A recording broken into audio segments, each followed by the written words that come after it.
Hello friends, स्वागत है आप सभी का हमारे इस यूट्यूब चैनल पे। दोस्तों, आज हम लोग जो है यूपी टेट 2016 के क्वेश्चन पेपर से मैथ के पोर्शन को हम लोग सॉल्व करने वाले हैं। तो आपको पता है कि जो प्रीवियस ईयर के क्वेश्चन जो पेपर होते हैं उसको जो है हम लोग सॉल्व कर लेते हैं, तो उससे जो है हमको एक आइडिया हो जाता है कि किस तरह के क्वेश्चन पेपर आते हैं। तो इस तरह से हम लोग जो है इस वीडियो में यूपी टेट 2016 के क्वेश्चन पेपर से मैथ के पोर्शन को हम लोग करने वाले हैं। तो चलिए स्टार्ट करते हैं। आज का जो हमारा सबसे पहला क्वेश्चन है दो यूपी टेट 2016 के पेपर से जो सबसे पहला क्वेश्चन पूछा गया था, सबसे छोटी अभाज्य संख्या। तो आपको पता है सबसे छोटी अभाज्य संख्या क्या होता है? दो होता है। टू जो है सबसे छोटी अभाज्य संख्या होती है। यही अभाज्य संख्या की हम लोग बात कर रहे हैं। तो अभाज्य संख्या वो संख्याएं होती हैं जिनके केवल और केवल दो गुणनखंड होते हैं, यानी दो फैक्टर्स जिन संख्याओं के होते हैं वो क्या होती है? अभाज्य संख्या होती है। और वो दो फैक्टर्स होते हैं वो संख्या स्वयं होती है और एक वन होता है। तो इस तरह से सबसे छोटी अभाज्य संख्या क्या हो गई? दो हो गई। नेक्स्ट क्वेश्चन की हम लोग बात करें। अगला जो हमारा क्वेश्चन है पाई है। तो पाई क्या है? एक पाई जो है परिमेय संख्या है कि अपरिमेय संख्या है, ये बताना है हमको। तो पाई एक क्या है? अपरिमेय संख्या है। ये इरेशनल नंबर होता है पाई। और यहीं पे अगर पाई की वैल्यू जो है हम लोग कैलकुलेशन में यूज करते हैं 22/7, इसकी अगर बात करें, अगर इसको पूछता है कि ये क्या है, तो ये एक परिमेय संख्या है, क्योंकि ये जो है P/Q के रूप में लिखा गया है। तो बिल्कुल कंफ्यूज मत होइएगा, पाई जो है एक अपरिमेय संख्या है और 22/7 क्या है? एक परिमेय संख्या है, यानी रेशनल नंबर है। नेक्स्ट क्वेश्चन की हम लोग बात करें। अगला जो हमारा क्वेश्चन है वो है पहली संख्या 350 को 20% बढ़ाकर पुनः 20% कम कर दिया गया, अंततः वृद्धि या कमी का प्रतिशत होगा। तो क्या है कि 350 जो संख्या है इसको जो है 20% की पहले वृद्धि की जाती है, तो इसका 20% निकाल लेते हैं।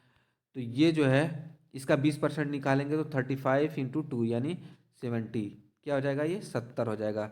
तो 350 का 20% 70 हो गया, यानी 70 की वृद्धि कर दी गई। कितने में? 350 में जो है 70 की वृद्धि की, 20% की वृद्धि की, यानी ये हो गया हमारा 420, 420।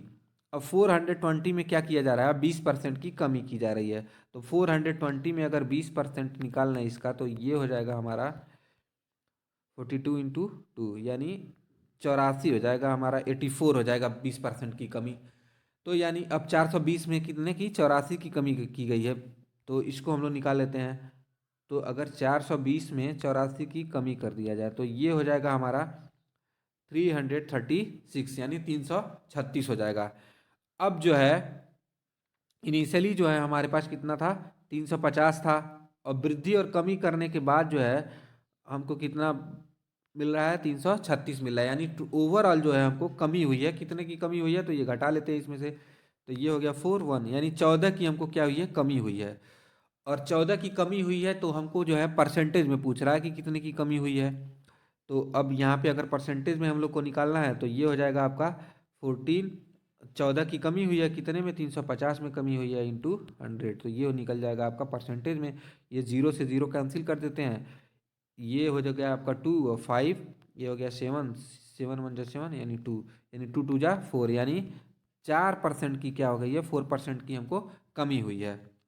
इस क्वेश्चन को जो है, इस तरह का क्वेश्चन हमेशा जो है क्वेश्चन पेपर में रिपीट करता है, किसी भी तरह का कॉम्पिटेटिव एग्जाम हो। इसको एक ट्रिक के माध्यम से भी हम लोग सॉल्व कर सकते हैं। ये जो है आप लोग याद रखिएगा, a + - b + -ab/100। ये जो a और b लेना है हमको, ये जो है पॉजिटिव और निगेटिव सिंबल के साथ लेना है। जब भी कमी होगी तो निगेटिव सिंबल के साथ लेना है, और जब भी वृद्धि होगी तो पॉजिटिव सिंबल के साथ लेना है। इसको आप लोग जो है ध्यान रखिएगा इन बातों को। इसको हम लोग आसानी से सॉल्व कर सकते हैं ट्रिक के माध्यम से।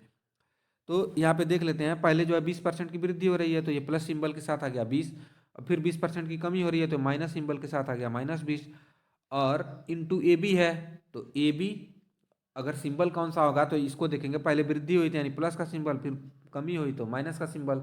तो माइनस और प्लस का अगर मल्टीप्लिकेशन होगा सिंबल का तो माइनस आएगा। तो माइनस ए जो है 20 है, बी भी क्या है? 20 है, अपॉन में 100।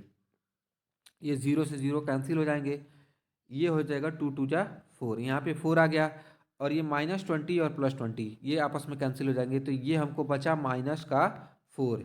-4 बचा, यानी कि हमको क्या हो रही है? कमी हो रही है। तो माइनस सिंबल का इंडिकेशन है कि हमको कमी हो रही है। अगर प्लस आता तो वृद्धि होती। तो इस तरह से 4% की क्या हो गई, कमी हो गई। आसानी से हम लोग सॉल्व कर सकते हैं।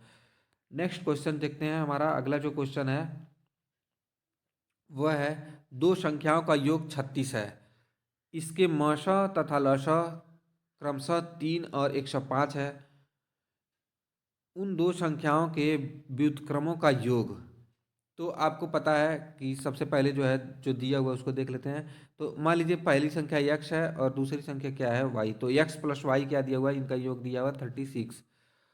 और लसा और मशा दिया हुआ है, यानी पहली संख्या गुणे दूसरी संख्या क्या होता है, लसा गुणे मशा होता है। तो यानी दोनों संख्याओं का गुणनफल भी दिया हुआ है किसके रूप में, लसा मशा के रूप में। तो x इंटू वाई क्या दिया हुआ है आपका, यानी मशा और लशा। तो 3 × 105 ये दोनों डेटा हमको दिया हुआ है। अब हमसे पूछा क्या जा रहा है, ये पूछा जा रहा है कि दोनों संख्याओं का जो व्युत्क्रम होगा उसका योग। तो आपको पता है अगर हम लोग पहला संख्या x कंसीडर किए हैं तो x का व्युत्क्रम 1/x हो जाएगा।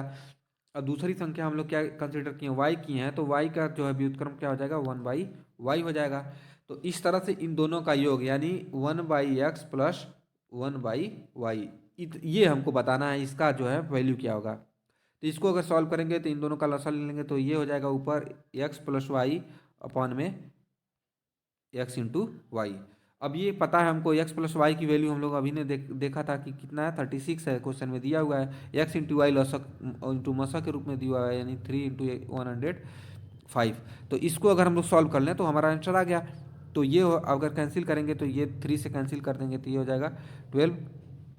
फिर से 3 से कैंसिल करेंगे तो ये हो जाएगा 4। और इसको कैंसिल करेंगे तो ये हो जाएगा आपका 3 3 जा 9, ये 5। तो 4/35 यानी 4 बटा जो है क्या हो जाएगा 35, 4/35 इसका क्या हो जाएगा आंसर हो जाएगा। इस तरह का भी क्वेश्चन हमेशा जो है कई वर्षों से रिपीट हुआ है, तो इसको आप लोग ध्यान में रखिएगा।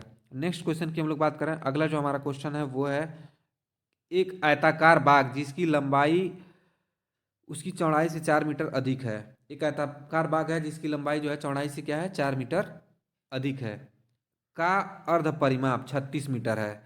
तो बाग की लंबाई वाली भुजा का माप होगा।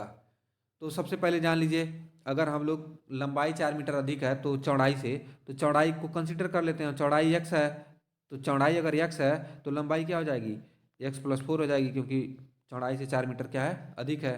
तो x मीटर चौड़ाई हो गई, तो लंबाई कितनी हुई, x प्लस 4 मीटर।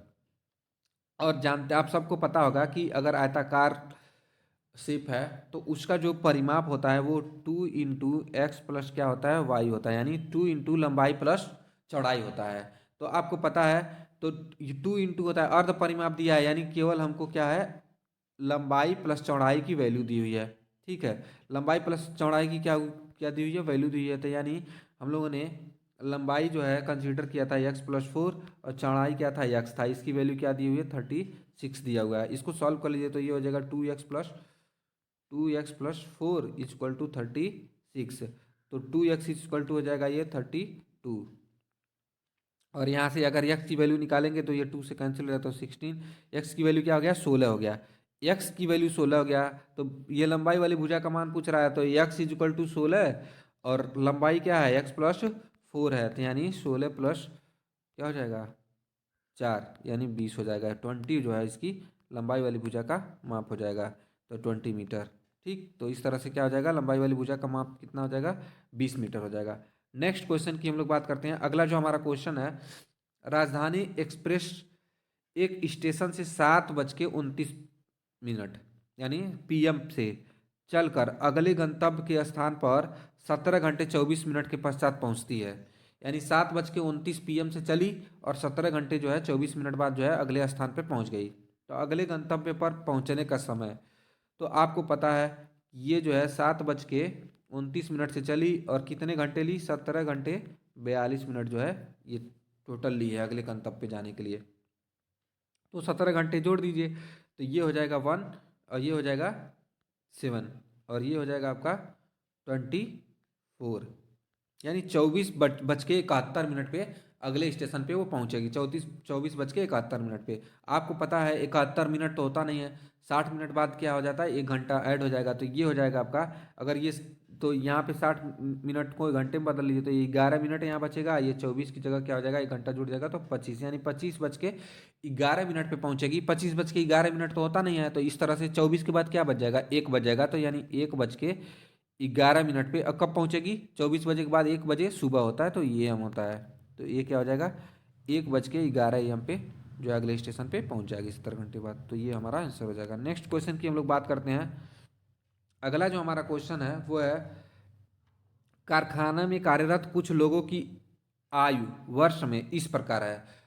कुछ लोग जो है कारखाने में काम कर रहे हैं, उनकी आयु जो है वर्षों में दिया हुआ है, तो 31 वर्ष, 41 वर्ष, 28, 54 इस तरह से दिया हुआ है। तो इसका हम लोग पूछ रहा है इसका परिसर क्या होगा।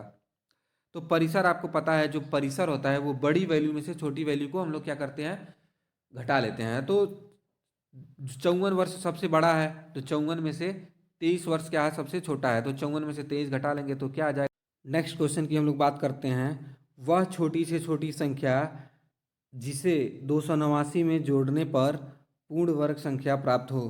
तो हमको वो संख्या बतानी है जिसको जो है 269 में जोड़ दिया जाए, सॉरी माफ़ कीजिएगा, 269 में जोड़ दिया जाए, तो वो संख्या, ये संख्या क्या हो जाए, पूर्ण वर्ग हो जाए। तो इसको निकालने के लिए आपको पता है, सबसे पहले हम क्या करेंगे, 269 का भाग विधि से जो है वर्गमूल निकालेंगे। तो अगर इसको भाग विधि से वर्गमूल वर्गमूल हम लोग निकालते हैं, तो ये आपको पता है, इधर से जोड़ी बना देते हैं, तो ये वन टाइम में जाएगा, तो ये 1 आ जाएगा। यहाँ पे इसको घटा लेंगे, ये यहाँ पे चला आएगा, 169 हो जाएगा, यहाँ हो जाएगा 2। अब इसको जो है हम लोग देखते हैं ये कटता है या नहीं कटता है। तो ये जितने बार में कटेगा उससे जो है, जो इससे नियरेस्ट वैल्यू होगी उससे एक बार अधिक मिल जाएंगे। अगर हम लोग 6 टाइम में ले जाते हैं तो इससे कम वैल्यू आती है, तो इसलिए एक बार एक्स्ट्रा मिल जाएंगे, यानी 7 बार में ले जाएंगे। तो 7 बार में अगर इसको ले जाएंगे तो ये हो जाएगा आपका 7 7 जा 9, और ये हो जाएगा 7 7 49, और इधर हो गया आपका 7 दूना 14, तो 4 हासिल बचा था, तो यहाँ पे हो जाएगा आपका 18। यानी एक बार में हम लोग एक्स्ट्रा ले गए हैं, तो इसका मतलब क्या होगा, होता कि अगर 189 ये होता तो ये पूर्णतः वर्ग होता, लेकिन अभी हमारे पास कितना है, 169 ही है, तो यानी 189 होता तो ये पूर्ण वर्ग हो जाता। और जब ये पूर्ण वर्ग हो जाता, किसका, 17 का पूर्ण वर्ग हो जाता अगर 189 होता तो अब हम देख लेंगे कि 189 होने में ये कितने की कमी हो रही है, कितना और होता तो 189 होता, तो 189 में से 169 घटा लेते हैं, तो 189 में से 169 घटाएंगे तो आपको 20 प्राप्त होता होगा। इसलिए कितना जोड़ दिया जाए, 20 और जोड़ दिया जाए, तो ये क्या हो जाएगा, ये जो है संख्या पूर्णतः वर्ग हो जाएगी, ये पूर्ण वर्ग संख्या हो जाएगी। तो इस तरह से इसमें कितना जोड़ना पड़ेगा, 20 जोड़ना पड़ेगा। 20 जोड़ने पे ये संख्या क्या हो जाएगी, पूर्ण वर्ग संख्या हो जाएगी, जो कि 17 की पूर्ण वर्ग संख्या होगी। नेक्स्ट क्वेश्चन की बात करते हैं हम लोग। नेक्स्ट जो हमारा क्वेश्चन है वो है, यदि किसी बस की चाल उसके सामान्य चाल से 5 किलोमीटर प्रति घंटा अधिक कर दिया जाए, तो वह 300 किमी की यात्रा, यानी 300 किलोमीटर की यात्रा तय करने में 2 घंटे कम समय लेती है। तो बस की सामान्य चाल, तो इसमें क्या कह रहा है, इस क्वेश्चन में जो पूछा जा रहा है हमसे कि एक बस जो है सामान्य चाल से चलती है, अगर उस चाल को जो है बढ़ा दिया जाता है 5 किलोमीटर प्रति घंटा, तो क्या होता है कि 300 किलोमीटर की यात्रा तय करने में केवल जो है, जो जितना समय लग रहा था उससे 2 घंटे कम समय लग रहा है। तो चलिए इस क्वेश्चन को हम लोग सॉल्व करते हैं। तो सबसे पहले जान लीजिए कि अगर सामान्य हम लोग चाल से अगर वो बस चले तो ज़्यादा समय लेगा। तो अगर टोटल डिस्टेंस अगर हम लोग बात करें और सामान्य चाल अगर हम लोग मान लेते हैं यक्ष है, तो ये जो है ये टोटल समय हो जाएगा, क्योंकि पूरी दूरी हम लोग लगे असामान्य चाल से डिवाइड कर दें, तो जो जितना भी समय लगेगा सामान्य चाल से चलने में वो हो गया।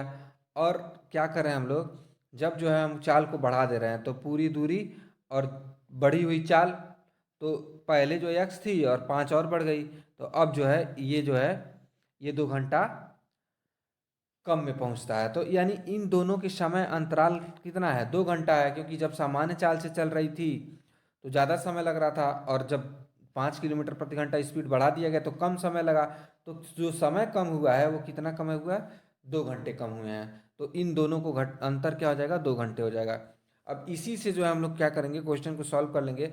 अब यहाँ पे हम लोग क्या करते हैं कि हमको डिस्टेंस पता है, ये है 300, और ये जो है यहाँ पे 300 हमको डिस्टेंस पता है, और ऑप्शन से जो है हम लोग एक एक वैल्यू चेक कर लेंगे। तो अगर हम ऑप्शन में 25 दिया हुआ है तो 25 रख लेते हैं यहाँ पे, तो 25 किलोमीटर प्रति घंटा, तो यहाँ पे आपको आ जाएगा 12, और यहाँ पे अगर 25 रखेंगे और 5 किलोमीटर और जोड़ देंगे तो 30 किलोमीटर पर आवर हो जाएगा। तो इसको करेंगे तो ये 10 इजक्वल टू 2 आना चाहिए। तो देखिए 12 में से 2 10 माइनस करेंगे तो क्या आएगा, 2 आएगा। इसका मतलब ये हमारा चाल कितना होगा, 25 किलोमीटर पर आवर। ये सामान्य चाल इसकी क्या होगी, 25 kilometre per hour. I hope आप समझ रहे होंगे। नेक्स्ट क्वेश्चन की हम लोग बात करते हैं। तो नेक्स्ट जो हमारा क्वेश्चन है वो है 9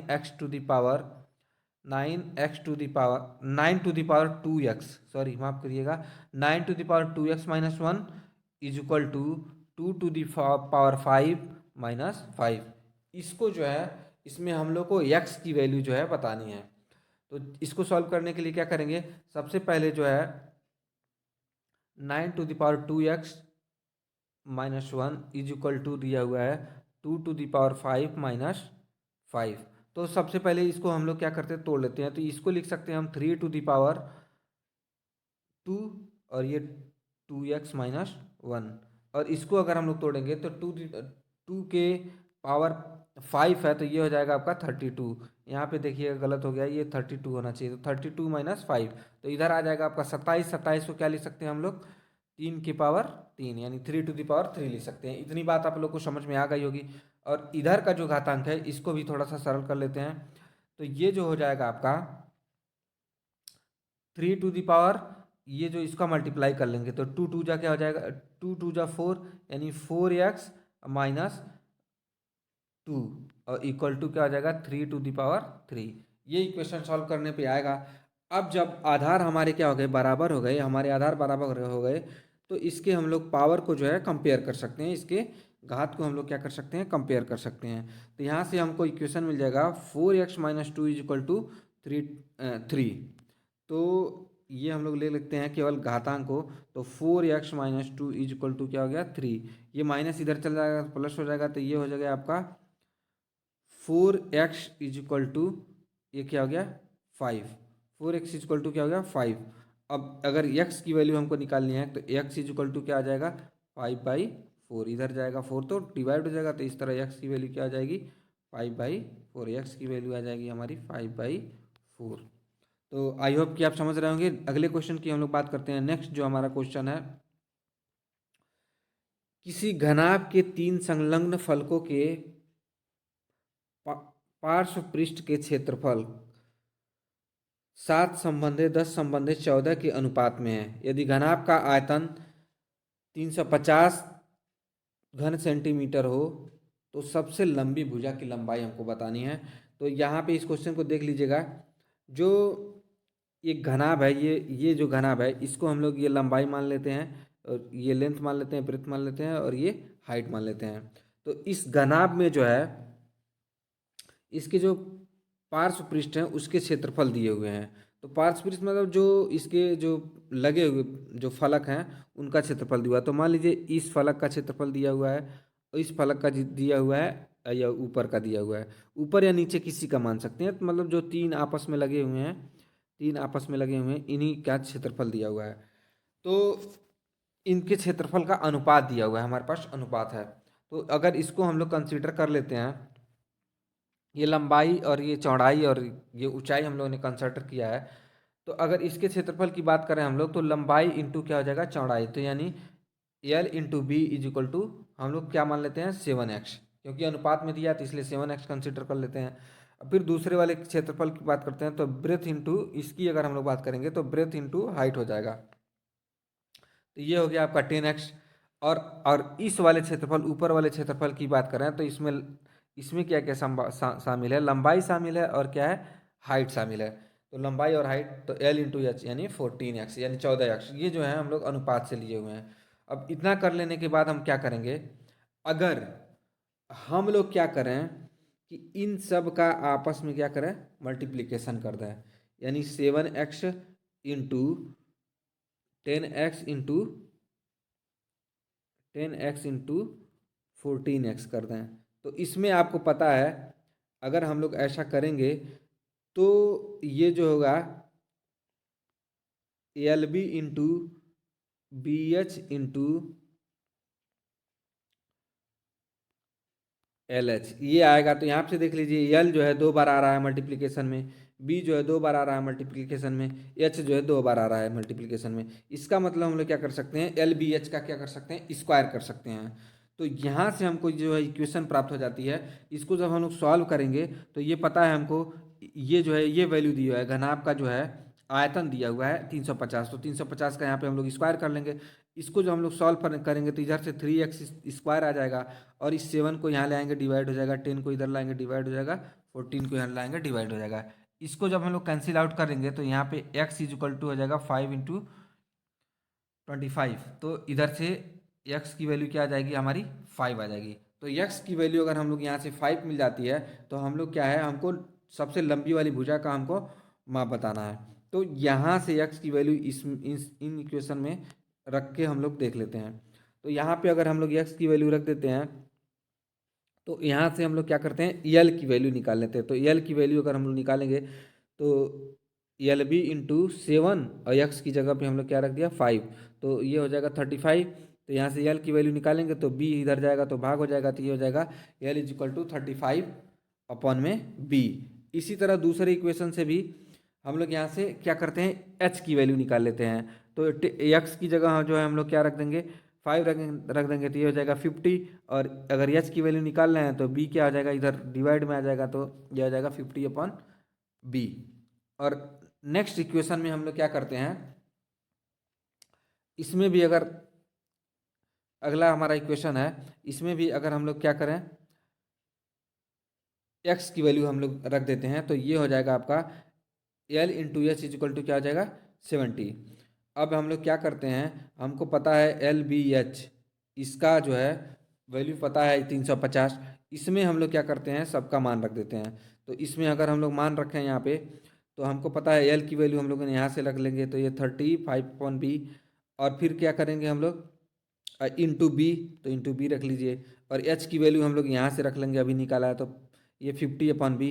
तो ये जब मल्टीप्लाई करेंगे तो ये बी से बी कैंसिल हो जाएगा। यहाँ पे अब इजक्वल टू 350, तो यहाँ देखिए 35 इंटू 50, इधर जाएगा बी तो क्या हो जाएगा, डिवाइड में है इधर, तो इधर जाएगा तो मल्टीप्लाई, तो 350 बी।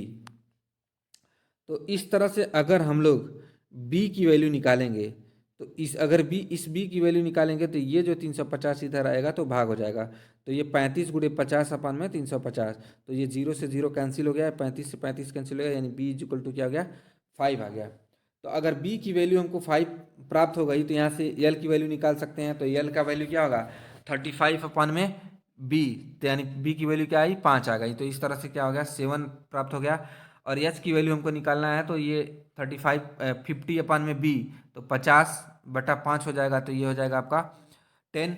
और बी की वैल्यू हमको प्राप्त हो गई 5। तो इस तरह से सबसे जो लंबी जो है इसकी जो भुजा होगी, तो ये क्या होगा हाइट होगा इसका, तो ये वाली भुजा होगी। तो ये हो जाएगा आपका, ये जो हो जाएगा 10 हो जाएगा 10। तो इस तरह से आई होप कि इस क्वेश्चन को आप लोग समझ गए होंगे। नेक्स्ट क्वेश्चन की हम लोग बात करते हैं। अगला जो हमारा क्वेश्चन है वो है 3 की 3 क्रमागत गुणज संख्याओं का योग 99 है। तो ये गुणज होंगे जो 3 है, तो 3 का जो 3 क्रमागत गुणज है, यानी जो क्रम से आते हैं, तो उनका गुणज जो है कितना है, क्रमागत गुणज संख्याओं का योग जो है, योग की बात कर रहा है, तो वो जो है 99 है। यानी 3 का जो गुणज होते हैं, यानी जो 3 के मल्टीपल होते हैं, वो 3 जो क्रमागत हैं उनका जो योग क्या है 99 है। तो मान लीजिए पहली संख्या अगर 3 का गुणज है यानी 3x, तो दूसरी संख्या क्या हो जाएगी उससे 3 ज़्यादा, तो 3x+3। और तीसरी संख्या क्या हो जाएगी उससे 3 और ज़्यादा, तो 3x+3, और 3 और जोड़ दिए तो 3x+6। तो ये तीनों संख्याएं हैं। तो ये 3 की गुणज भी होंगे और ये तीनों क्रमागत भी हैं, क्योंकि 3x के बाद 3x+3 आएगा, 3x+3 के बाद 3x+6 आएगा, तो ये क्रमागत भी हो गए। इन सभी का योग क्या है 99 है। तो इसको अगर हम लोग सॉल्व करते हैं तो 9x+9 आ जाएगा इज इक्वल टू 99। और इसको अगर हम लोग सॉल्व कर लेंगे तो जब इसको सॉल्व कर लेंगे हम लोग तो ये आ जाएगा हमको 90x is equal to 9x is equal to 90, क्योंकि ये 9 इधर चला जाएगा तो घट जाएगा, तो इस तरह x की वैल्यू क्या आ जाएगी हमारी 10 आ जाएगी, x की वैल्यू आ जाएगी 10। तो x की वैल्यू अगर 10 आ गई तो ये हो जाएगा आपका पहली संख्या जो हो जाएगी 30, और दूसरी संख्या क्या हो जाएगी 33, और तीसरी संख्या क्या हो जाएगी 36। तो ये तीन क्रमागत संख्या हो जाएंगी जो तीन के गुणज भी हैं, और इनको जोड़ने पे जो है इनका योग 99 भी आएगा। नेक्स्ट क्वेश्चन की हम लोग बात करते हैं। तो अगला जो हमारा क्वेश्चन है वो है, सीमा 1 घंटे में किताब का 1/5 भाग पढ़ती है। यदि वह किताब के 2 1/3 घंटे पढ़कर सो जाती है तो किताब का कितना भाग पढ़ने का शेष बच गया।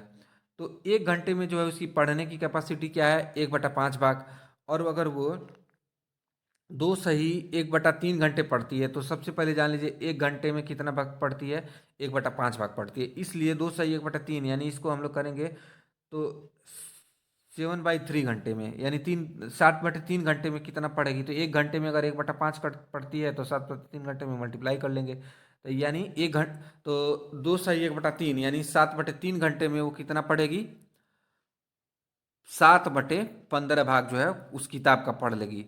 तो अगर 7/15 भाग पढ़ करके वो सो जाती है तो पूछ रहा है कि किताब का कितना भाग जो है शेष बचा हुआ है पढ़ने के लिए। तो आपको पता है जब 7/15 भाग पढ़ लेती है और पूरा टोटल जो है 1 भाग है, तो 1 में से 7/15 घटा दीजिए, तो 1 में से 7/15 घटाएंगे तो हम लोग कितना भाग बचेगा 8/15 भाग उसको पढ़ने के लिए शेष बचा हुआ है। तो ये हमारा आंसर हो जाएगा। नेक्स्ट क्वेश्चन की हम लोग बात करते हैं। अगला जो हमारा क्वेश्चन है, संलग्न चित्र में चित्र रेखाखंड X Y A B C D भुजा ए सी के समांतर है, जो त्रिभुज ए बी सी की दो बराबर क्षेत्रफल वाले भागों में विभाजित करती है, तो ए एक्स और ए बी का अनुपात होगा। तो ये जो चित्र है इसमें ये बता रहा है कि जो एक्स वाई है, ये एक्स और वाई, ये त्रिभुज ए बी सी यानी इस पूरे त्रिभुज की भुजा जो ए सी है इसके क्या है समांतर है। ये देखिए इसके समांतर है, और ये पूरे त्रिभुज को जो है दो बराबर भाग वाले क्षेत्रफल में विभाजित करती है, यानी इसका जो क्षेत्रफल होगा वही इसका क्षेत्रफल होगा, यानी दोनों इक्वल होंगे आपस में। तो ये हमको क्या कह रहा है कि ए एक्स, ये जो ए एक्स है ये वाली भुजा, और जो ए बी है यानी ये पूरी भुजा ए बी, इसका अनुपात क्या होगा ये हमसे पूछा हुआ है। तो सबसे पहले तो हम लोग जान लेते हैं ये समान त्रिभुज के जो है परिमेय से लिया गया क्वेश्चन है। तो सबसे पहले हम लोग क्या करते हैं, इस त्रिभुज को हम लोग आपस में क्या कर, हम लोग को समान त्रिभुज साबित करना होगा। तो आपको पता है कि ये जो दो त्रिभुज बन रहे हैं, ये एक जो बड़ा वाला है त्रिभुज बी ए और सी, ये बड़ा वाला, और दूसरा त्रिभुज बी एक्स और वाई, ये दो त्रिभुज बन रहे हैं। इन दोनों का अगर हम लोग कंपेयर करें तो इन दोनों में कॉमन क्या है कि कोण बी दोनों में क्या है कॉमन है। तो कोण बी क्या है दोनों में कॉमन है, तो ये कॉमन हो गया। और एक चीज़ और इसमें क्या कॉमन है, तो और अगर हम लोग बात करें तो ये दोनों भुजाएं क्या हैं समांतर हैं, और अगर समांतर भुजा पे ये जितना कोण होगा उतने ही अंश का कोण ये भी होगा, जितने डिग्री का कोण ये होगा उतने ही डिग्री का कोण ये भी होगा। तो इस तरह से ये वाला कोण इसके कोण के बराबर है और ये वाला कोण इस कोण के बराबर है। तो इस तरह से ये जो है ये आपस में क्या होंगे एक समान त्रिभुज हैं। तो अगर ये समान त्रिभुज होते हैं तो त्रिभुज के क्षेत्रफल भुजा के वर्ग के क्या होते हैं समानुपाती होते हैं। तो इन इस तरह के त्रिभुज के जो क्षेत्रफल होते हैं वो भुजा के वर्ग के क्या होते हैं समानुपाती होते हैं, यानी जो अपनी उनकी एक भुजा होती है उसके वर्ग अगर कर दिया जाए उसका तो उसके समानुपाती होगा। तो सबसे पहले एरिया ऑफ त्रिभुज ए बी सी यानी बड़े वाले का अपान में क्या कर लेते हैं हम लोग एरिया ऑफ त्रिभुज एक्स वाई और बी। तो इन दोनों की भुजाएं, तो इसमें जो है ए बी भुजा ले लेते हैं, तो ये ए बी का स्क्वायर, क्योंकि ये इसके वर्ग के समानुपाती होते हैं, तो इसका स्क्वायर, और ये बी एक्स का स्क्वायर, तो इसका स्क्वायर कर लेते हैं। अब जब इसको सॉल्व करेंगे तो आपको मैंने बता, जब ये क्वेश्चन में कहा हुआ है कि इसका क्षेत्रफल और इसका क्षेत्रफल आपस में क्या है बराबर है, तो इसका मतलब इस बड़े वाले त्रिभुज का क्षेत्रफल जो है ये छोटे वाले त्रिभुज के क्षेत्रफल के दो त्रिभुज के क्षेत्रफल के बराबर है। तो इसकी जगह पे ये इन इन दोनों को क्या लिख सकते हैं हम लोग कि ये ये जो बराबर है किसके, टू त्रिभुज आप क्या एक्स बी वाई के, यानी छोटे वाले दो क्षेत्रफल के बराबर है। तो यहाँ से जो है आपको हम इसको सॉल्व करेंगे तो यहाँ से जो है हमको प्राप्त हो जाएगा, ये जो त्रिभुज के क्षेत्रफल आपस में कैंसिल हो जाएंगे, तो यहाँ से हमको क्या मिलेगा, two is equal to A B का स्क्वायर अपॉन में बी एक्स का स्क्वायर। तो यहाँ से अगर हम लोग क्या करें, अगर इस एक्स बी को इधर लाते हैं, एक्स बी को इधर ले आते हैं और फिर हम लोग क्या करते हैं, टू को इधर ले जाते हैं, तो इस तरह से हमको x b is equal to क्या मिल जाएगा, ए बी अपान में under root x, under root two, ए बी अपान में क्या मिल जाएगा, अंडर रूट टू। ये हमको कैसे मिल जाएगा, क्योंकि अगर हम पहले ए बी का स्क्वायर और ये एक्स बी का स्क्वायर, इन दोनों का स्क्वायर है अगर, तो इस तरह कर सकते हैं, इज इक्वल टू क्या हो गया, टू। तो अगर हम इसको इधर भेजते हैं, तो इधर जो है, एक बार फिर से ध्यान दीजिएगा, अगर हम लोग क्या करते हैं, ए बी का स्क्वायर अपॉन एक्स बी का स्क्वायर ये कर लेते हैं इज इक्वल टू टू, तो एक्स बी को इधर ले जाते हैं तो ये हो जाएगा एक्स बी का स्क्वायर, ठीक, आ ये इधर टू है, ये इधर टू है, और टू को इधर लाते हैं तो ए बी का स्क्वायर अपॉन में टू। और अब आपको पता है अगर हमको एक्स भी निकालना है तो स्क्वायर हटाने के लिए अंडर रूट में आ जाएगा, तो अगर एक्स स्क्वायर हटाते हैं हम लोग तो ये क्या आ जाएगा, अंडर रूट में आ जाएगा। तो ये अंडर रूट में आ जाएगा तो ए भी बाहर निकल जाएगा, लेकिन टू अंडर रूट से बाहर नहीं निकल पाएगा, तो इस तरह से एक्स बी इक्वल टू क्या आ जाएगा, ए बी अंडर रूट टू। तो जब हमें ये प्राप्त हो गया, तब यहाँ से अगर हम लोग जो ये पूरी भुजा है इसमें जो है हम लोग ए एक्स की बात करें, ए एक्स की वैल्यू की बात करें, तो ये हो जाएगा ए एक्स जो है ए बी माइनस क्या हो जाएगा, ये छोटी वाली भुजा यानी बी एक्स। तो यहाँ पे बी एक्स की एक्स बी की वैल्यू रख देते हैं, तो इसको सॉल्व करने पे जो है हमें प्राप्त हो जाएगा one minus one by under root to.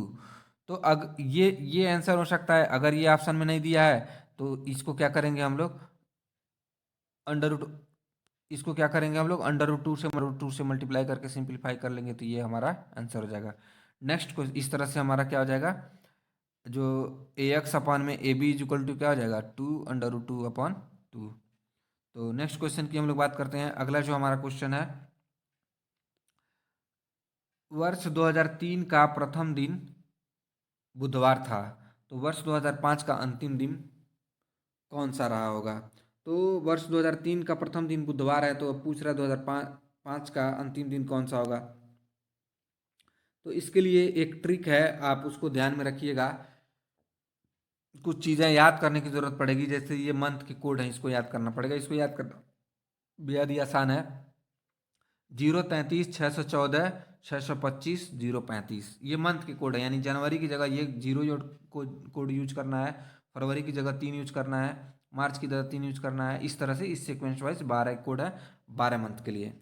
इसके अलावा आपको ईयर में ध्यान रखना होगा, अगर 1600 से 1699 तक अगर कोई ईयर आता है तो उसके लिए 6 आपको कोड यूज करना होगा। इस तरह से 1700 से 1799 4 यूज करना होगा, 1800 से 1899 2 यूज करना होगा, और 2000 से 2099 जो है आपको 6 यूज करना होगा, और 1900 से 1999 0 यूज करना होगा। तो इस तरह से आपको जो है ये कोड यूज करने होंगे। इसके बाद अगर हम लोग बात करते हैं, तो सबसे पहले है जो है दिया हुआ है 2003 का प्रथम दिन बुधवार था, तो पहले चेक करेंगे 2003 का प्रथम दिन बुधवार था कि नहीं, हम लोग इस अपने फॉर्मूले से। तो सबसे पहले मैं बताया हूँ कि आपको निकालने के लिए वो दिन कौन सा होगा। तो सबसे पहले हम लोग यहाँ पे जो प्रथम दिन होगा उस दिन जो है 1 तारीख और 1 महीना और 2003, ईयर जो है 2003 होगा। तो इस तरह से ईयर का कोड जो है 2003 में अगर हम लोग बात करें तो ईयर का कोड अगर हम लोग सबसे पहले हम क्या करेंगे, ईयर को जो अंतिम डिजिट होगा उसको लिख लेंगे। तो अंतिम दो डिजिट में लिख लेंगे, तो ये अंतिम दो डिजिट 03 है, 03 लिख लिया हमने। और ईयर से क्या करेंगे, ईयर को हम 4 से डिवाइड करेंगे। तो अगर जो पूर्ण संख्या आएगी उसको हम लोग नोट कर लेंगे। तो ये कोई पूर्ण संख्या नहीं आएगी, इसलिए जीरो हो गया।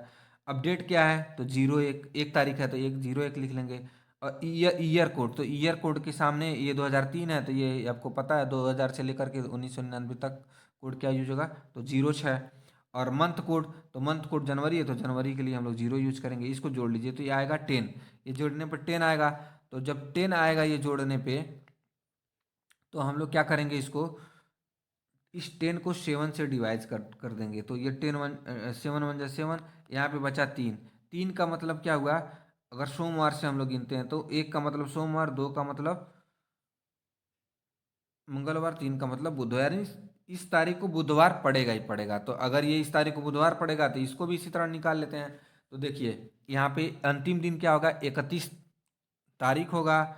और दिसंबर का महीना 12वां महीना होगा दिसंबर का, और 2005 में कौन सा दिन पड़ेगा, तो ईयर का लास्ट दो डिजिट, तो 05। और अब जो हमको निकालना है, ईयर को डिवाइड करना है 4 से। तो इसको एक जो है पूर्ण संख्या की, 4 एकम 4, तो 01 लिख लिया। और 31 तारीख है, और जो है ईयर का कोड क्या हो जाएगा, तो ये लिख देख लीजिए 06। अब जो है हम लोग मंथ का कोड, तो मंथ दिसंबर है तो दिसंबर का यहाँ से देख लेंगे तो 5। इसको जोड़ेंगे तो आ जाएगा आपका 48। 48 को 7 से डिवाइड कर लीजिए, तो ये 6 टाइम में क्या आ जाएगा, 42। तो 7 6 42, तो यहाँ यहाँ पे बचा 6। 6 को कौन सा दिन पड़ेगा, तो 6 को आपको पता है सैटरडे पड़ेगा। पहला दिन सोमवार, दूसरा मंगलवार, बुधवार, बृहस्पतिवार, शुक्रवार और शनिवार। तो इस तरह से क्या पड़ जाएगा, सैटरडे। उस दिन क्या हो जाएगा, अंतिम दिन क्या होगा, शनिवार होगा। आई होप आप सभी को समझ में आ रहा होगा। नेक्स्ट क्वेश्चन की हम लोग बात करते हैं। तो यहाँ पे जो है यानी महत्तम समापवर्तक पूछा गया हमसे 14/33, 21/22 और 42/55 का। तो आपको पता होगा कि अगर भिन्न का जो मशा पूछता है, तो उसमें जो हम लोग क्या करते हैं, अंश का जो है मौसा निकालते हैं, और हर का उसका अपोजिट लसा निकालते हैं। तो अगर अंश का हम लोग मौसा निकालें, तो आपको पता है 14, 21 और 42 का मौसा निकालने के लिए क्या करेंगे, सबसे पहले 14 को लेंगे और 21 में डिवाइड करेंगे, तो ये 1 टाइम में 14। यहाँ से क्या बच जाएगा, क्या आ जाएगा, 7 7। और इस 14 को यहाँ ले आएंगे, तो 7 2 जा 14, यानी 14 ये कट गया। तो इस तरह से अभी हमको क्या प्राप्त हुआ, 7 प्राप्त हुआ। और 7 को अगर 42 से भाग देंगे, तो ये क्या हो जाएगा आपका 6 टाइम में 42। इस तरह से इसका मौसा क्या हो जाएगा, 7। तो अंशों का जो मौसा हो जाएगा, महत्तम समापवर्तक 7। अब अब हर का हमको क्या निकालना पड़ेगा, लौसा। हर का लौसा निकालना है, तो ये है आपका 33, और क्या है 33 है, 22 है, और क्या है 55। तो इसका हम लोग क्या कर निकालना है, लौसा निकालना है। तो निकाल लेते हैं। तो सबसे पहले अगर 2 से करेंगे तो ये 33 हो जाएगा, ये क्या हो जाएगा 11 हो जाएगा, ये 55। फिर से अगर हम लोग 3 से करते हैं, तो ये क्या हो जाएगा 11 हो जाएगा, ये भी 11 हो जाएगा, ये हो जाएगा 55। फिर से 5 से कर दें, तो ये क्या हो जाएंगे 11, ये भी हो जाएगा, और 11 अभी हो जाएगा, 11 हो जाएगा। फिर 11 से कर देंगे, तो इस तरह से हमको क्या हो जाएगा कि ये 11 × 3 × 25। तो इसको करेंगे तो ये क्या हो जाएगा 333। 333 हमको मिल जाएगा। तो इस तरह से जो है इसका जो मौसा हो जाएगा, वो 7/330, यानी 7/333। तो इस भिन्न का जो है मौसा क्या हो जाएगा, 7/333। नेक्स्ट क्वेश्चन, अगर यही लौसा निकालने की बात करता, तो हम लोग अंश का लौसा निकालते और हर का उसका अपोजिट यानी मौसा निकालते। तो नेक्स्ट क्वेश्चन की हम लोग बात करते हैं। तो यहाँ पे जो दिया हुआ है, ये 75 रुपये और 57 रुपये और 75 पैसे पैसे में मूल्य। तो 57 रुपये 75 पैसे का पैसे में मूल्य। तो आपको पता है कि जो 57 रुपया है, इसको अगर हम पैसा में बदलेंगे तो ये 5700 हो जाएगा, और 75 पैसा और है, तो ये हो जाएगा 5775 पैसा। ये बेहद ही आसान क्वेश्चन है। नेक्स्ट क्वेश्चन की हम लोग बात करते हैं। अगला जो हमारा क्वेश्चन है वो 3 to the power 99 minus 3 to the power 50, यानी 3 के पावर 99 माइनस 3 के पावर 50 में इकाई का अंक हमको बताना होगा। तो इकाई के अंक वाले क्वेश्चन की बात करते हैं। तो सबसे पहले हम लोग क्या करेंगे, 3 की पावर 99 का कैलकुलेशन करना थोड़ा टफ है, तो हम लोग क्या करते हैं, इसको ट्रिक के माध्यम से करते हैं। तो 3 की पावर 99 है, तो 99 को क्या करेंगे हम लोग 4 से डिवाइड करेंगे। तो 99 को अगर हम लोग 4 से डिवाइड करते हैं तो हमको जो है ये 2 टाइम में ये इस तरह से हो जाएगा 1 और ये 4, 16, यानी क्या हो जाएगा 3। 3 जो है शेषफल आएगा, तो 3 शेषफल आ जाएगा अगर 4 से डिवाइड करेंगे 99 को, तो 3 टू द पावर 3 कर लीजिए। तो अगर 3 टू द पावर 3 करेंगे तो 3 3 का 9 और 3 3 27, यानी 27। तो इकाई का अंक इसमें क्या आएगा, 27 आएगा। तो इस तरह से 7 आएगा। इकाई 27 में इकाई का अंक क्या है, 7 है। तो इस वाले जो है इसको सॉल्व करेंगे तो इसका इकाई का अंक क्या आ जाएगा, 7 आएगा। इसी तरह से अगर हम लोग 50 को हम लोग क्या करें, 3 के पावर 50 को डिवाइड करें तो यहाँ पे जो है जो शेष आएगा वो 2 आएगा। तो 3 के पावर अगर हम लोग 2 कर लें तो 3 के पावर 2 करेंगे तो क्या आएगा, 9। तो यानी इसमें जो इकाई का अंक क्या आ रहा है, 7 आ रहा है, इसमें इकाई का अंक 9 आ रहा है। तो आपको पता है 7 में से 9 जाएगा नहीं, तो ये हासिल लेगा। 17 में से 9 जाएगा, तो 17 में से अगर 9 जाएगा तो 8 आएगा। तो इस तरह से इकाई का अंक क्या हो जाएगा, 8 हो जाएगा। आई होप आप समझ गए होंगे। नेक्स्ट क्वेश्चन की हम लोग बात करते हैं। अगला जो हमारा क्वेश्चन है वो है 138 डिग्री के संपूरक का कोटिपूरक। ये क्वेश्चन देखिए ध्यान दीजिएगा। पहले 138 डिग्री का संपूरक बोल रहा है, पहले हमको इसका संपूरक पता करना पड़ेगा, फिर जो आएगा उसका हम लोग को कोटिपूरक बताना है, तब ये क्वेश्चन कंप्लीट होगा। तो आई होप कि आप जो है क्वेश्चन को लैंग्वेज को समझ रहे होंगे। तो इस तरह से हम लोग अगर बात करते हैं, संपूरक कोण जो होता है 180 अंश का होता है और कोटिपूरक कोण जो है 90 अंश का होता है। तो सबसे पहले 138 का अगर हमको संपूरक निकालना है तो संपूरक में से 180 में से 138 घटा दीजिए, तो इसका संपूरक क्या हो जाएगा, 180 में से 138 घटाने में 42 डिग्री हो जाएगा। अब 42 डिग्री का हमको क्या निकालना है, कोटिपूरक निकालना है। तो 90 अंश में से अगर हम लोग 42 डिग्री घटा दें तो क्या आ जाएगा, 48। तो इस तरह से इस क्वेश्चन का आंसर हमारा हो जाएगा 48 डिग्री। नेक्स्ट क्वेश्चन की हम लोग बात करते हैं। अगला जो हमारा क्वेश्चन है, यदि 31x5 9 का अपवर्त है, जहाँ x एक अंक है तो x का मान, आपको पता है ये अपवर्त मतलब ये क्या होता है, 9 से डिवाइड हो जाता है। तो 9 से, इसको बात को निश्चित रूप से ध्यान रखिएगा। 9 से डिविजिबल का जो है क्वेश्चन है, इसको जो है एक टर्म यूज किया है अपवर्त। अपवर्त मतलब जो इससे डिवाइड हो जाता है। तो इस बात को ध्यान रखिएगा, क्वेश्चन जो है लैंग्वेज जो है चेंज कर देता है। तो ये कितना आसान है आपको पता है। अगर ये से ऐड करने पे 9 से डिवाइड होंगे तो ये क्या होगा, 9 से डिवाइड होगा, उसका अपवर्त होगा। तो इस तरह से हम लोग 3 + 1 प्लस एक्स प्लस 9, अगर इस तरह हम लोग बात करें तो ये 9 + x। अब आपको पता है 9 + x यानी या तो 9 जो है तो डिवाइड होगा और दूसरा जो है 18 डिवाइड होगा। तो इस तरह से 9 के बाद अगर 9 और जोड़ दें तो 18 हो जाएगा। तो इसका मतलब क्या है, x की वैल्यू क्या हो जाएगी, x की वैल्यू हमारी हो जाएगी 9 हो जाएगी। तो आई होप कि आप समझ गए होंगे। x की जगह क्या आ जाएगा, 9 अगर आ जाए तो ये पूर्णतः क्या हो जाएगा, 9 से डिवाइड हो जाएगा, यानी उसका अपवर्त्य हो जाएगा। नेक्स्ट क्वेश्चन की हम लोग बात करते हैं। अगला जो हमारा क्वेश्चन है वह ये पूरा ब्रैकेट लगा हुआ है 1/3 और माइनस 1/4 और पूरे पे पावर -1। इसको सॉल्व करने के लिए आपको पता है कि सबसे पहले इसको सॉल्व करेंगे तो 1/3 पर -1 लगा हुआ है, इसका मतलब क्या हो जाएगा, ये 3 हो जाएगा। अगर पावर को अगर नीचे लाएंगे तो क्या हो जाएगा आपका, ये पलट जाएगा। इस पावर को हटाएंगे तो पलट जाएगा, तो ये हो जाएगा 3। और इस तरह ये हो जाएगा 4। तो यानी 3 - 4 टू द पावर -1। तो अगर 3 में से 4 घटाएंगे तो ये हमको क्या हो जाएगा, -1 टू द पावर -1। और -1 पे पावर -1 है तो हमारा आंसर क्या हो जाएगा, -1। आई होप कि समझ रहे होंगे। नेक्स्ट क्वेश्चन की हम लोग बात करते हैं। किसी त्रिभुज की भुजाएं क्रमशः 35 सेंटीमीटर, 54 सेंटीमीटर और 61 सेंटीमीटर है। इसके सबसे बड़े शीर्षलंब यानी एल्टीट्यूड की लंबाई हमको बतानी है। तो सबसे बड़े शीर्षलंब एल्टीट्यूड की हमको क्या करनी है, लंबाई बतानी है। तो आपको यहाँ से मैं बता देता हूँ कि अगर ये त्रिभुज है तो इसकी एक भुजा जो है 35 सेंटीमीटर है और दूसरी भुजा 54 सेंटीमीटर है, और क्या है, तीसरी 61 सेंटीमीटर। तो हम लोग सबसे पहले यहाँ पे एस की वैल्यू निकाल लेते हैं। तो S is equal to a + b + c/2। तो यहाँ से तीनों भुजाओं को जोड़ करके इसको क्या कर लेंगे, 2 से डिवाइड कर लेंगे। तो इस तरह से एस की वैल्यू क्या आ जाएगी, 75 आ जाएगी, 75 सेंटीमीटर। और आपको पता है अगर हम लोग शीर्षलंब की लंबाई की बात करें तो शीर्षलंब की लंबाई इज इक्वल टू क्या हो जाएगा आपका, ये 2 अंडर रूट में यस S-1 S-B S-C अपन क्या हो जाएगा ए, यानी एक भुजा की लंबाई। ठीक है, तो इस तरह से हम लोग अगर बात करें, सबकी यस की वैल्यू हम लोग निकाल दी है, तो ये यस माइनस ए यानी 75 माइनस 35 तो क्या आ जाएगा आपका 40। और यहाँ से यस माइनस बी, यस की वैल्यू क्या है 75 है, अब बी क्या है यहाँ पे 54 है, तो इस तरह से 21 आ जाएगा। यस माइनस सी, यस की वैल्यू 75 और सी की वैल्यू 61, तो यहाँ से 14 आ जाएगा। तो इसको हम लोग सॉल्व कर लेंगे, तो इस तरह से ए की वैल्यू क्या है यहाँ पे 35, तो इसको अगर हम लोग सॉल्व करेंगे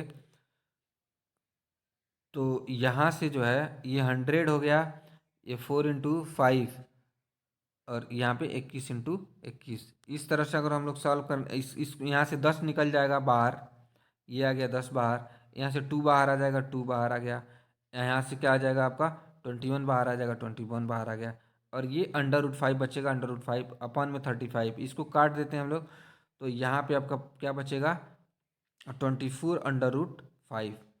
तो ये 24 √5 से जो है इसका सबसे बड़ा शीर्षलंब होगा। नेक्स्ट क्वेश्चन की बात करते हैं। दो संख्याओं का योगफल तथा गुणनफल क्रमशः 11 और 18 है, तब इन संख्याओं का व्युत्क्रमों का योग। तो इस तरह का क्वेश्चन एक जो है पहले ऑलरेडी पूछ चुका है, तो आप समझ सकते हैं कि इस तरह के क्वेश्चन का कितना इंपॉर्टेंट होता है। इस तरह के क्वेश्चन जरूर बन जाते हैं सवाल क्वेश्चन में। तो आपको पता है दो संख्याओं का योगफल और गुणनफल दिया हुआ है, तो योगफल जो है 11 है और गुणनफल क्या है 18 है। तो आप जो है मान लीजिए पहली संख्या x है, दूसरी संख्या y, तो x + y दिया हुआ है, योग इसका 11 और x × y दिया हुआ है 18। तो अगर x का व्युत्क्रम हम लोग बात करें तो 1/x हो जाएगा, और y का व्युत्क्रम क्या हो जाएगा 1/y। अब इनके व्युत्क्रमों का योग हमको निकालना है, तो यानी 1/x + 1/y अगर हम लोग निकालेंगे तो ये हो जाएगा x + y अपन x × y, और x + y की वैल्यू हम लोग क्वेश्चन में दिया हुआ था 11 और x × y की भी वैल्यू दिया 18, तो 11/18 है। आई होप समझ रहे होंगे आप। नेक्स्ट क्वेश्चन की हम लोग बात करते हैं। अगला जो हमारा क्वेश्चन है वह, यदि दो भिन्न का गुणनफल जो है क्या है 14/15 है, तो उनका भागफल 35/24 है, तो इनमें बड़ी भिन्न है। कोई दो भिन्न है जिसका गुणनफल ये आ रहा है और उसका भागफल क्या आ रहा है ये आ रहा है, तो हमको बताना है कि उन दोनों में बड़ी भिन्न कौन सी है। तो हम उन दोनों बड़ी भिन्न को पता करना होगा, तो हम लोग मान लेते हैं कि जो पहली जो है वो x है और दूसरी क्या है y है। तो अगर हम लोग x y मान लेते हैं, तो आपको पता है कि x × y, तो उन दोनों का गुणनफल तो 14/15, और x / y तो ये 35/24। ये दो इक्वेशन हमारे पास मिल गए। अगर हम लोग इक्वेशन 1 से y की वैल्यू अगर हम लोग निकालते हैं, तो x इधर आएगा तो क्या हो जाएगा डिवाइड में हो जाएगा, तो यहाँ से y की वैल्यू मिल जाएगी। और दूसरे वाले इक्वेशन में हम लोग क्या करें y की वैल्यू रख दें, तो ये हो जाएगा आपका x और y की जगह 14/15x। तो इसको अगर हम लोग सॉल्व करेंगे तो ये यहाँ से आपको हमको मिल जाएगा। अगर ये भाग है तो जब मल्टीप्लाई होगा तो क्या हो जाएगा उलट जाएगा, तो ये हो जाएगा आपका x × 15x/14। तो यहाँ से x² और ये 14 इधर जाएगा और मल्टीप्लाई हो जाएगा, 15 इधर आके डिवाइड हो जाएगा। तो इस तरह से यहाँ से कैंसिल करेंगे हम लोग, तो ये इसको 7 से कर देते हैं, सो ये 2 बार में, तो 2 से ये 7 हो जाएगा, ये 12 हो जाएगा।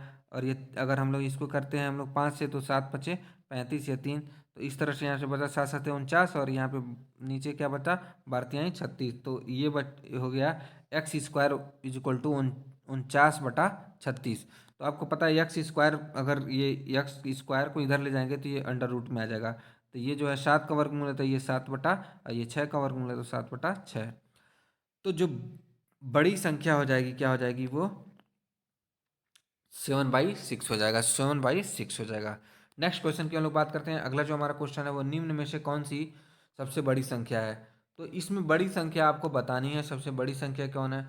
तो आप अगर इस तरह के कहीं भी भिन्न पूछता है तो मैं आपको बता देता हूँ कि ये 3/2 है, ये 4/3 है, और ये 5/6 है, और 9/7 है। तो इस तरह का अगर ऐसा आता है, एक ही का अंतर होता है, तो जो जिसका जो हर सबसे छोटा है होता है, वही जो संख्या क्या होती है, जब लगातार आते हैं 2/1 आ जाए, और अगर 3/2 आ जाए, तो इस तरह से जो है सबसे छोटा हर जिसका होता है वही सबसे बड़ी भिन्न होती है। तो ये हो जाएगा 3/2। आई होप कि आप समझ रहे होंगे। नेक्स्ट क्वेश्चन की हम लोग बात करें, गणित शिक्षण की स्वयं सिद्धि विधि में कौन सी विधि सम्मिलित नहीं है? तो जो भी चार ऑप्शन दिए थे उसमें से स्वयं सिद्धि विधि में जो है यूक्लिड विधि सम्मिलित नहीं थी। आप लोग नेक्स्ट क्वेश्चन की हम लोग बात करें, विभाजनी का उपयोग किया जाता है। तो आप सबको पता होगा विभाजनी का उपयोग जो है खंड की रेखाखंड की लंबाई ज्ञात करने के लिए विभाजनी का प्रयोग किया जाता है। नेक्स्ट क्वेश्चन की हम लोग बात करें, तो दिए गए चित्र में कितने वर्ग हैं? तो इस तरह का जो है चित्र दिया था, और इसमें हमको पूछा था कि कितने वर्ग हैं। तो आप चाहें तो इसको काउंट कर सकते हैं, नहीं तो एक ट्रिक मैं बता देता हूँ। आप यहाँ पे 1 2 3, इधर 1 2 3 इस तरह से कर लेंगे जैसे ये किया हुआ है।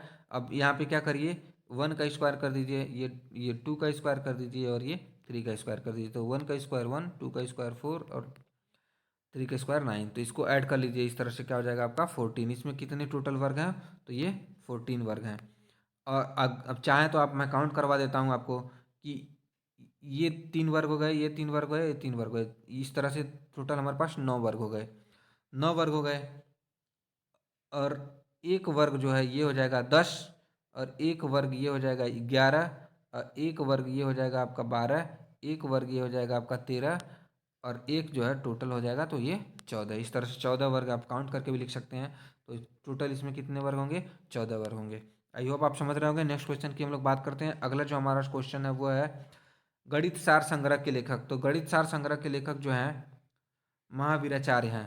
महावीराचार्य जी जो है गणित सार संग्रह के लेखक हैं, इसको याद रखिएगा। नेक्स्ट क्वेश्चन की हम लोग बात करते हैं, किसने कहा है कि शिक्षक शिक्षण उपकरणों के माध्यम से शिक्षण को स्थायी एवं रोचक बना सकता है? तो ये जो कथन है किसका है? तो ये कथन जो है मेकन तथा रॉबर्टसन का है। मेकन तथा रॉबर्टसन का है। तो इसको आप लोग याद रखिएगा। और इस तरह से जो है ये यूपी टेट 2016 के मैथ के सारे क्वेश्चन जो है हमने 30 क्वेश्चन जो पूछे गए थे उसको कंप्लीट कर लिया है। आई होप कि ये वीडियो आपको पसंद आया होगा। अगर वीडियो पसंद आया तो आप इस चैनल को लाइक करिए, शेयर कीजिए, और अपने दोस्तों के साथ भी शेयर करिए, सब्सक्राइब करिए। धन्यवाद।